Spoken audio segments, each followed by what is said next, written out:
welcome to DBHandmades. My name is Danielle and welcome to episode 1 of Crochet Essays. We are going to discuss all sorts of crochet topics and yarny tangents. Today's topic is an unpopular opinion that some people might not want to hear, but that is, it's okay to fail and it is okay not to finish your crochet projects. Sometimes you just have to step back and maybe come back to it at a different time or stop and just move on. Sometimes it's not meant to be, and that is okay. Recently, I had to do just that. I had to come to terms with that, and as a completionist, that is very hard to do. But as soon as I did, I had a sigh of relief. Even though I had to admit defeat, I still learned quite a bit from this experience, and that's what I'm going to share with you today. First, I'm going to discuss some mistakes that I did with this project that caused me to stop, and then I'm going to discuss some positive things that I learned overall. I like to end things on a positive note. I was wanting to make a crocheted elephant. I had it in my mind that it had to be gray. I wanted to make a gray elephant. I didn't want to do a funky color this time. Unfortunately, I don't have enough gray yarn for this particular project.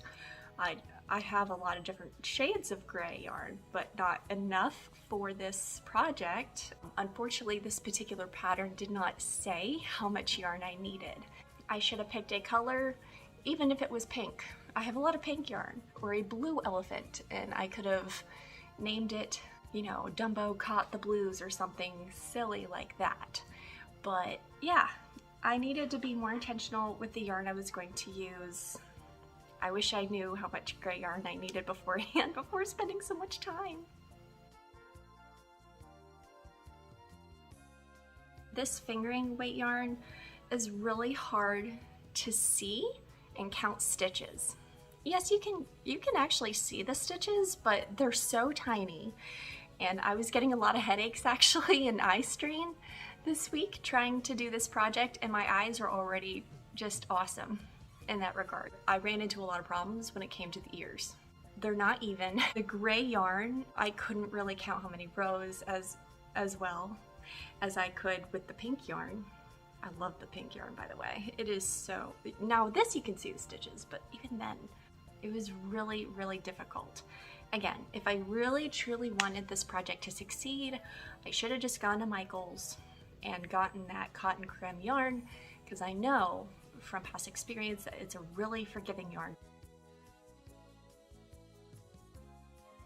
With those two mistakes in mind, my ultimate mistake is not giving myself the grace to stop before I really did. I am a completionist at heart. That is not always healthy. I have the mentality of, you know, I'm not a quitter, never give up, never surrender, but this is a hobby. And even my husband was like, okay, if something's not allowing you to have fun with your hobby, then you need to move on, okay? As Marie Kondo would say, if something doesn't bring you joy, you get rid of it. Or in this case, you stop crocheting and move on to another project. I wasted so many days and hours on this project. I cannot tell you how many times I frogged it in frustration. Frogging frustration. Once I finally told myself I'm gonna stop, I actually had a sigh of relief. I didn't think I was gonna have such a sigh of relief because, again, completionist here. I'm so glad that I stopped. So now that we've discussed all the wonderful, not so positive things, let's end on a good note. Let's discuss the positives, things that I've learned. Look at how cool this head is and how intricate these different bumps are for the head. Like, I was so excited. This is supposed to be where the trunk was, I think. Well, I think here. Again, didn't get that far. I did the eyes. It's just so cool. I was just so excited. I felt accomplished for doing such a really cool head. And so that's kind of what kept me going. Again, I did feel that sense of joy. It wasn't all frustration all the time. It's always really cool to me that if something looks complicated and then I do it, I'm like, oh wow, I just did that. That's awesome. I felt that way after the head. I did not feel that way after doing the ears. It went from wow to oh.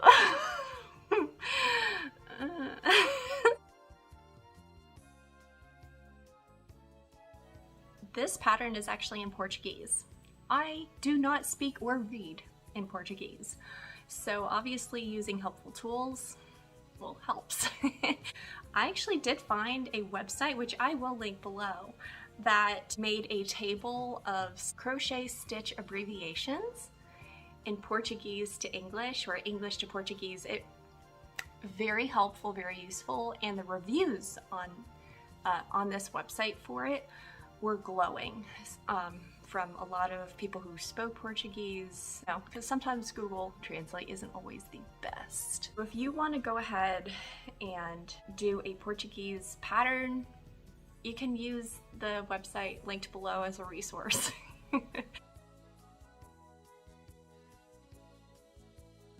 As I said, even if it's not in the same language, this pattern included a lot of pictures along the way to show, hey, this is what the head's supposed to look like, this is what the ears are supposed to look like, as you know, so you're able to see what everything looks like. So that's always useful. You know, normally when you have a pattern, you have the directions and then you have the number of stitches at the end of each row or round. Okay, the first row has 6 stitches, and then if something says 12, that tells you, okay, I'm increasing each stitch 6 times, right? So even if you can't read it, you can kind of have context clues by just the number of stitches in your rounds or rows. I really hope that you enjoyed this first episode of Crochet Essays. If you really enjoyed this video, go ahead and give it a thumbs up. If you really liked my yarny shenanigans and me trying to fumble through my words, go ahead and click subscribe. And until next time, stay safe, happy, and healthy, and have a great day. Bye!